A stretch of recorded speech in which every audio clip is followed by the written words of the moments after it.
need to travel far. But did someone say same? Oh my goodness, where? Pardon? Oh, whoa. I'm like the other way, like Heathrow. Like, I know.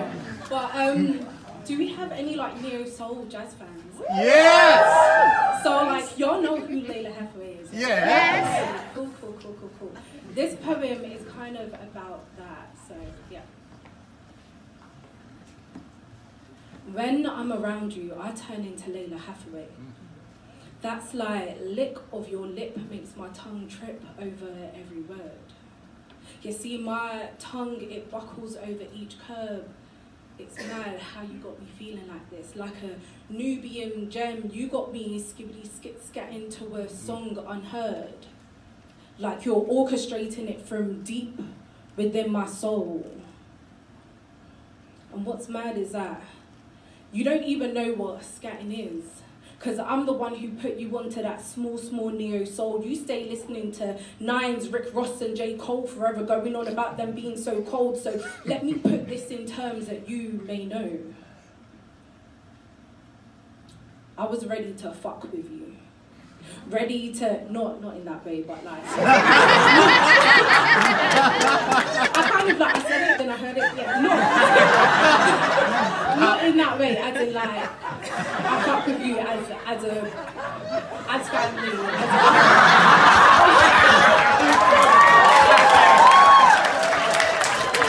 Okay, you'll get what I mean, okay. I was ready to fuck with you. Ready to give all this love to you. You and those dreamy eyes, you see, it's low-key, do you know, in fact, it's a high key that I'm infatuated with your smile. You see, it's only you can make me mad, and I like it. To see whether you'd really pattern this and take control. You see, it's only you who could masculinate my name and make me like it. Your intonation when you call me pulled at my heart. You see, it's only you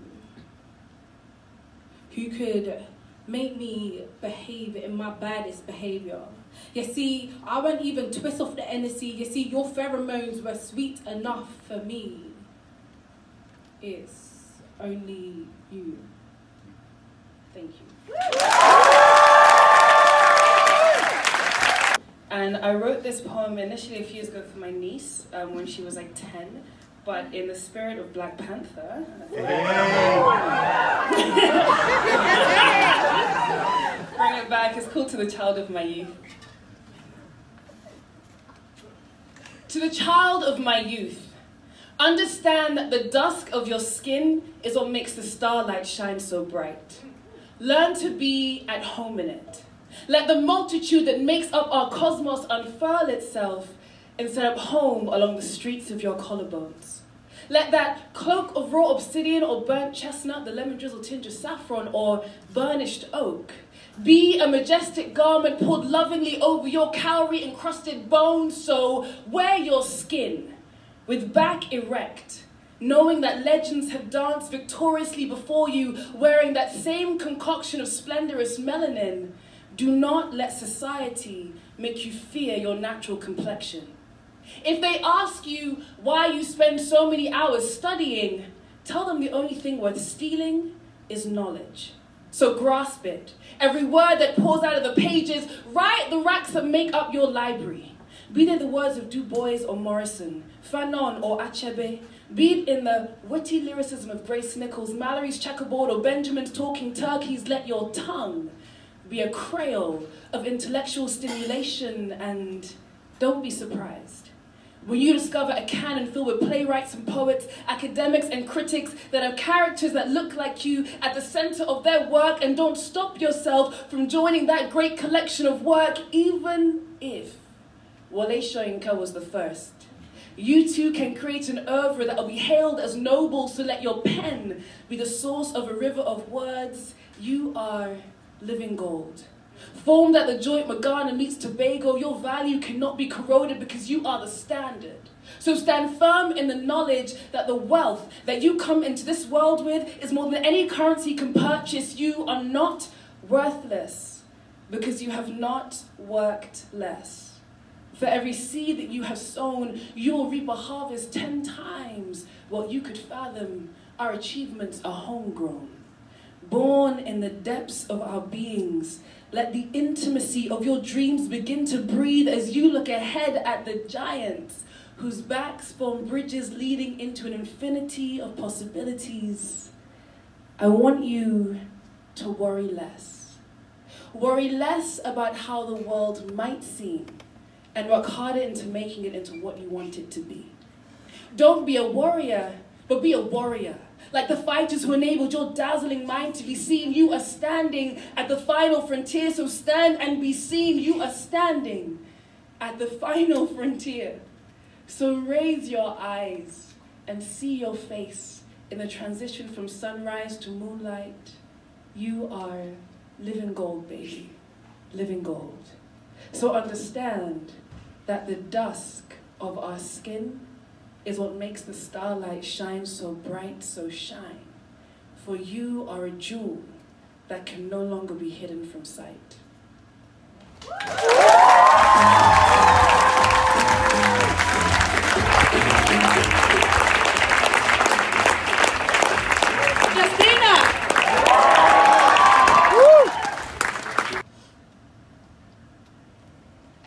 What's your deepest fear? My deepest fear is that I'm far greater than I can imagine.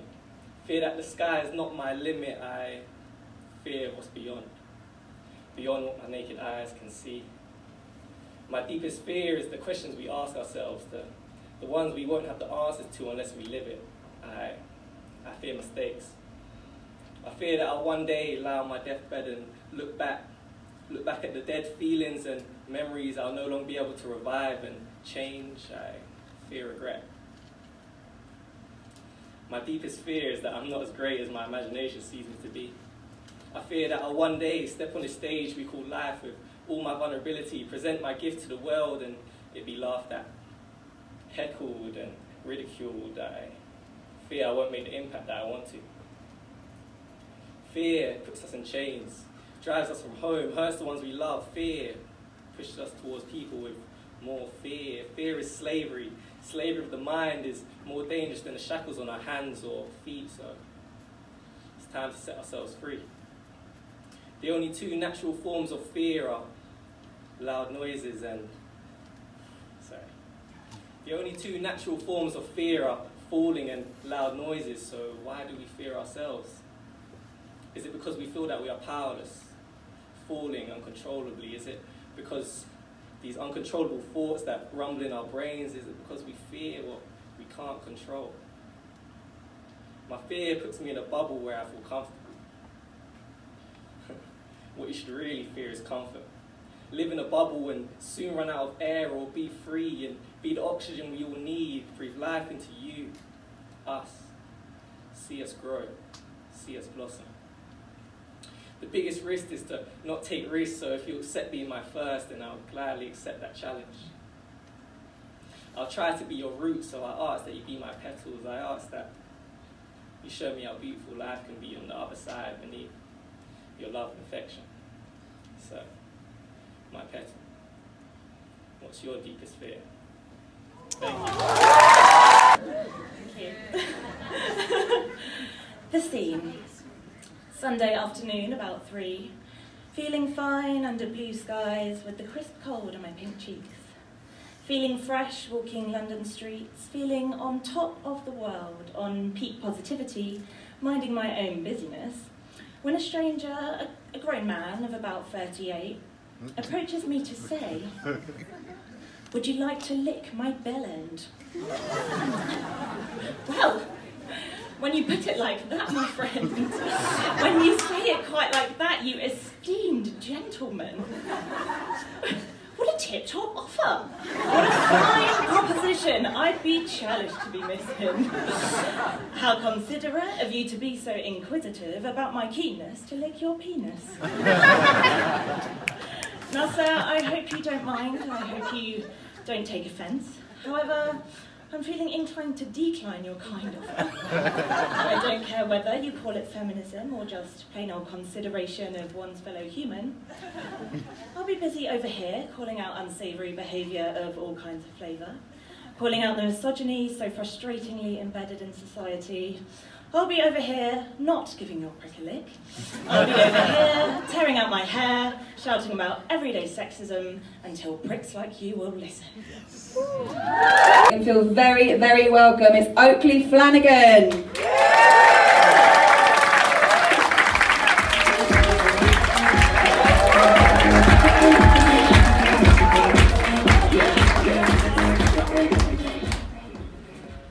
I'm going to keep this here in case I forget anything.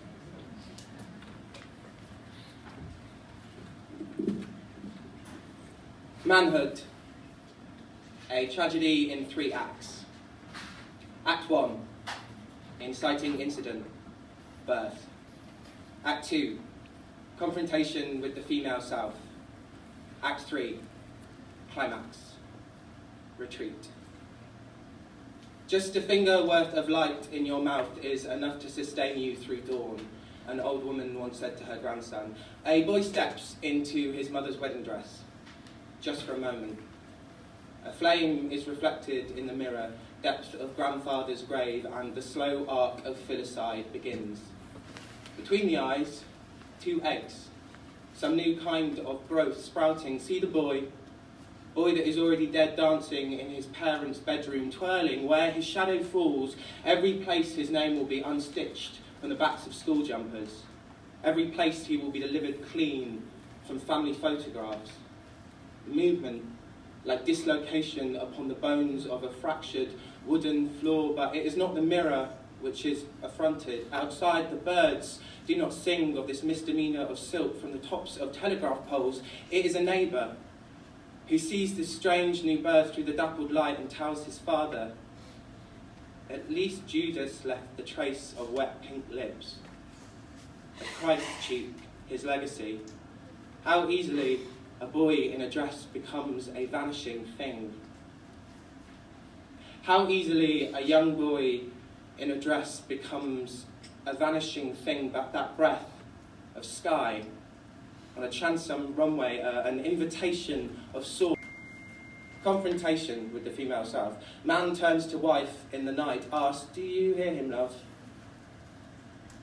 Our next door neighbour. I've heard him. In the early hours of the morning when the sky looks like the bluest kind of grief. Night hemorrhages too slow, and these days the days themselves, they pass too quick for him. Morning, an undescended testicle. Yesterday, sexless.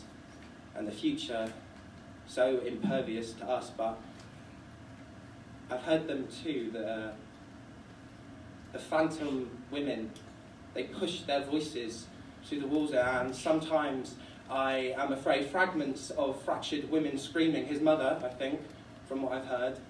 Aunts, ex-lovers, just screaming. And, you know, sometimes I'm afraid that they will come for me too, but sometime, someplace, the tide recedes and I am briefly ushered back into the light. Climax. Retreat. Just a finger's worth of light, she said to me.